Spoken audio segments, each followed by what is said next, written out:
Kita dengarkan sambutan dan arahan Ketua Pembina Formas yang terhormat Bapak Hasim Joyo Hadikusumo. Kami silakan.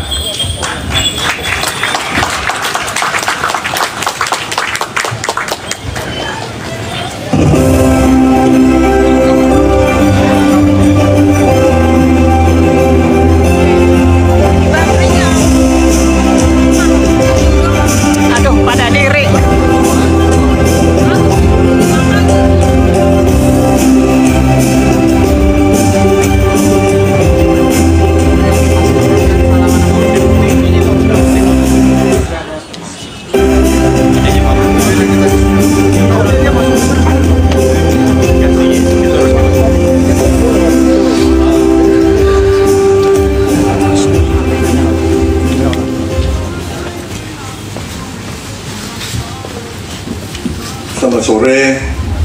Assalamualaikum warahmatullahi wabarakatuh. Shalom. Namo Buddhaya. Salam kebajikan, rahayu-rahayu. Om Swastiastu. Pertama-tama ingin saya haturkan terima kasih kepada panitia atas undangan yang diberikan kepada saya. Maaf karena saya harus pergi 10 menit lagi. Saya sudah kasih tahu Pak Handoyo 4:30 karena ada meeting dengan European Union, Dato' Besar, ya, dengan Kepala Perwakilan Asian Development Bank. Saya harus maaf ya 10 menit. Maka maaf kawan-kawan, bapak-bapak, ibu-ibu, Pak Otto, kawan-kawan semuanya ya. Para hadirin yang saya hormati dan saya cintai.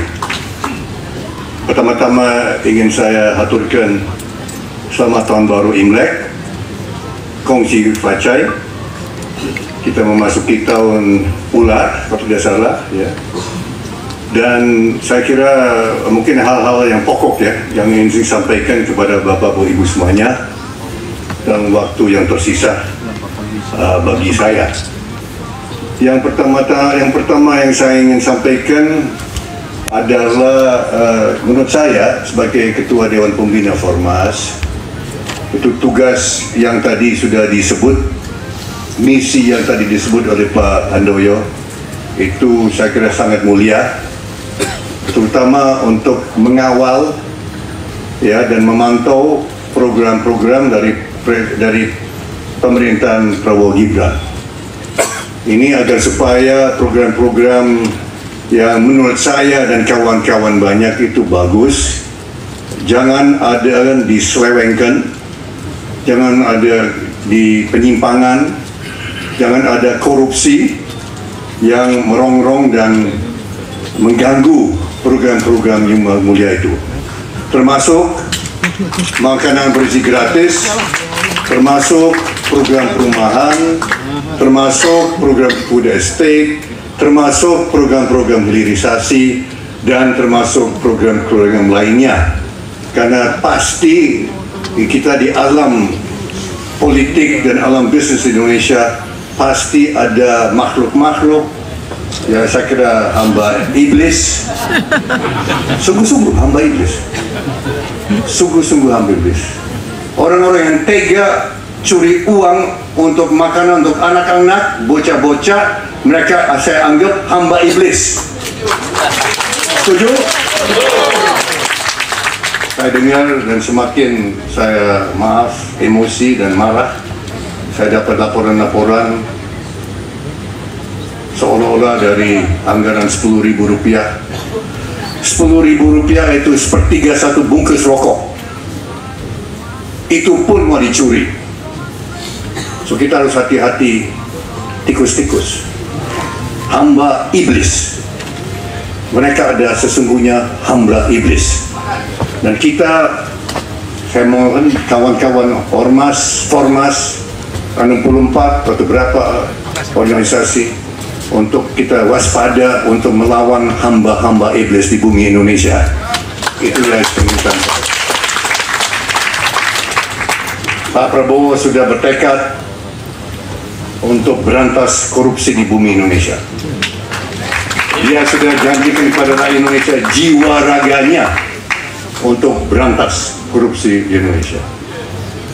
Sudah ada tanda-tanda ada yang mengancam nyawa Pak Prabowo, tapi dia tidak takut. Dia sudah hampir 5 kali dia bilang dia pertaruhkan nyawanya dulu waktu dia militer. 5 kali dia hampir mati dan dia pikir sudah dipanggil Tuhan, tapi ternyata tidak. Ternyata Tuhan ada misi lain untuk Prabowo Subianto, dan kita sudah tahu 27 tahun kemudian kita tahu misinya apa. So, Pak Handoyo dan kawan-kawan, saya semakin optimis bahwa kita akan berhasil menghapuskan, kita akan mengentaskan kemiskinan dari bumi Indonesia. Saya yakin dan saya yakin bukan mungkin dalam 1 hari, bukan dalam 1 minggu, bukan dalam 1 tahun, tapi saya kira dalam 5 tahun, 10 tahun, 15 tahun kita sudah bisa. Nah, kenapa? Kenapa saya yakin begitu? Karena ternyata ada upaya-upaya pimpinan nasional kita yang sudah membuahkan hasil. Pertama adalah penghematan dari anggaran kita. Sudah pertama 306 triliun rupiah itu sudah dihemat dan akan dianggarkan, akan dialokasikan untuk program-program yang produktif. Bukan pengadaan seminar, kunker, studi banding yang banyak tidak ada gunanya. Tapi kita nanti akan arahkan ke hal-hal yang positif. Dari 71 triliun sudah 1 triliun untuk makanan bersih gratis. Saya kira Pak Otto sudah tahu, anggota pemerintahan Pak Agus Jarwo pasti tahu, Pak Agus Wamensos ya kalau tidak salah, ada di sini Pak Agus ya, Wamensos saya kira sudah tahu. Pak Noel pasti sudah tahu, Wamen Ketenagakerjaan.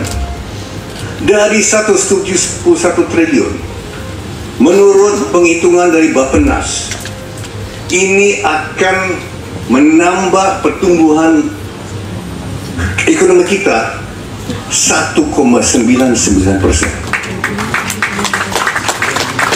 171 triliun rupiah dipakai untuk pengadaan makanan untuk anak-anak dan ibu-ibu yang hamil. Ini akan menambah growth pertumbuhan ekonomi kita 1,995%. Saya sudah hitung itu. Dan itu didukung oleh data dan perhitungan dari Bappenas. Di situ sudah 2% dari 5,3% yang dicanangkan oleh pemerintahan lama. Kita dari makanan bergizi gratis sudah 1,995%. So berarti apa? Sudah terwujud 72,2%. Dari situ saja. Dari program perumahan yang saya ditugaskan untuk membina, mengawasi, dengan dukungan pemerintah Qatar dan swasta Qatar, pemerintah Uni Emirat Arab, hanya 2 negara bisa kita hasilkan 5-7 juta rumah dan apartemen. Perumahan ada kaitan dengan 185 bidang usaha. 185 bidang usaha.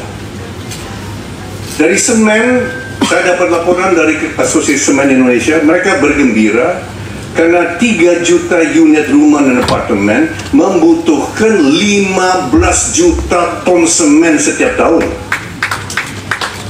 Mereka senang sekali karena ternyata industri semen lagi lesu di Indonesia.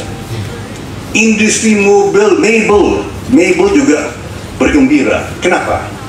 3 juta unit apartemen setiap tahun memerlukan paling sedikit 15 juta tempat tidur. Suami istri 3 anak. Mungkin ada bujangan, ya mungkin ada duda atau apa. Oke lah, mungkin 1-2 tempat tidur. Tapi saya kira saudara-saudara bisa lihat dampak terhadap industri bangunan kita. dampak terhadap industri pada umumnya 185 bidang usaha. Dan kita sudah hitung-hitung dari 3 juta unit apartemen dan rumah bisa menambah 1,5 sampai 2% per tahun.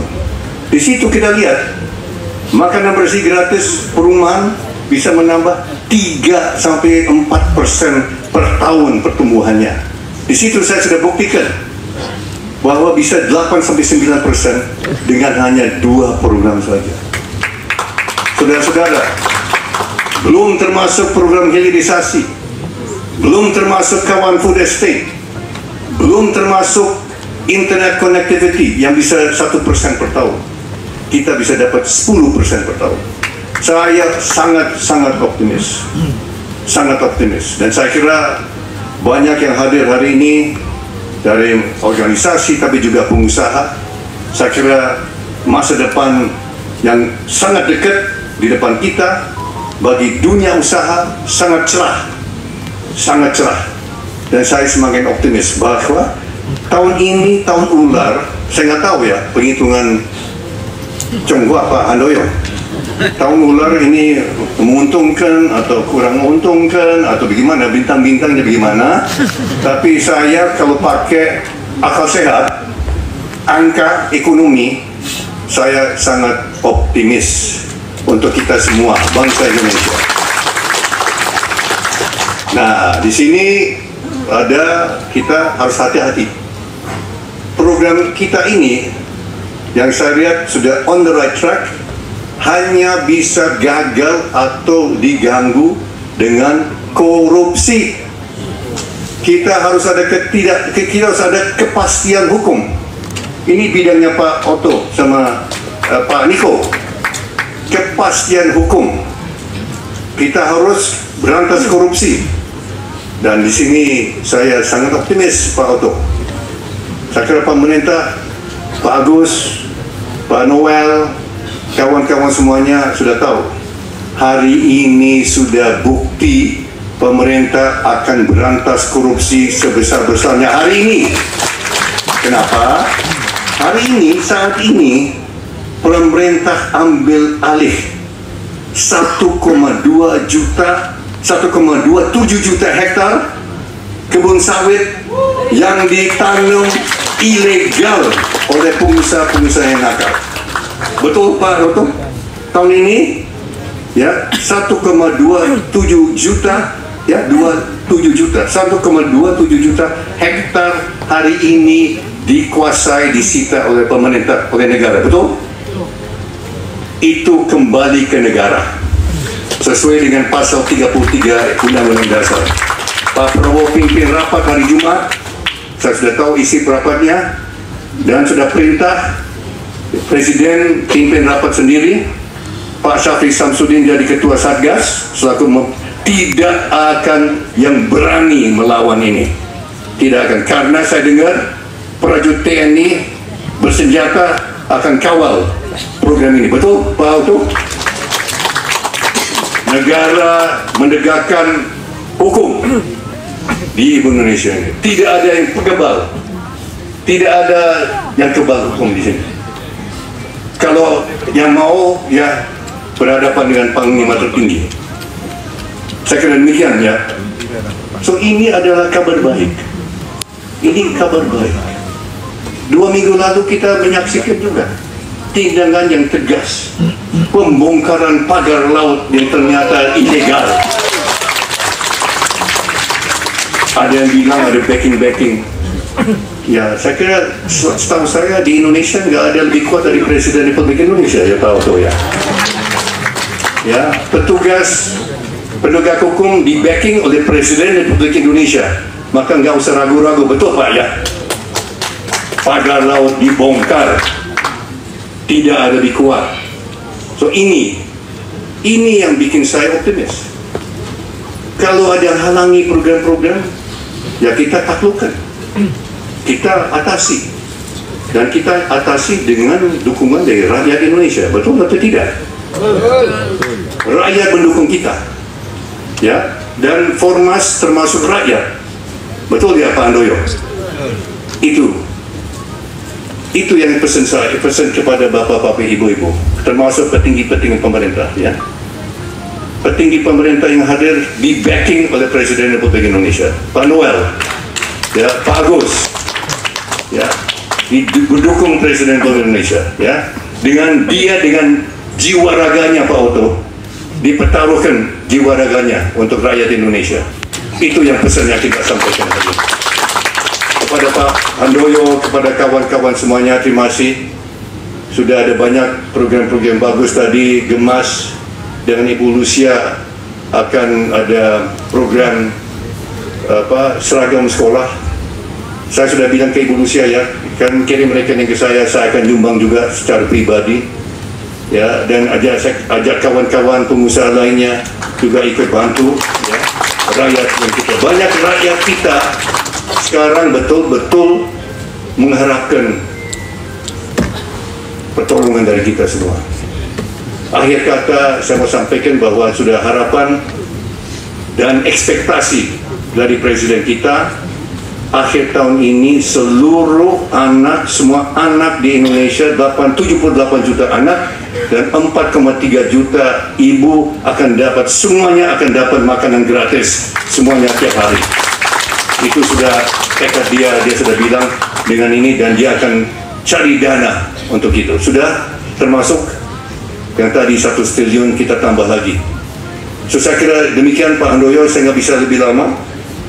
Saya kira demikian, dan terima kasih sekali lagi bagi kawan-kawan yang merayakan Selamat Tahun Baru Imlek, Kong Si Fat Choi. Sia-sia. Terima kasih. Terima kasih kepada Bapak Hasim Joyo Hadikusumo yang telah memberikan sambutan dan arah. Tampil belakang dari pemerintah Republik Indonesia saat ini.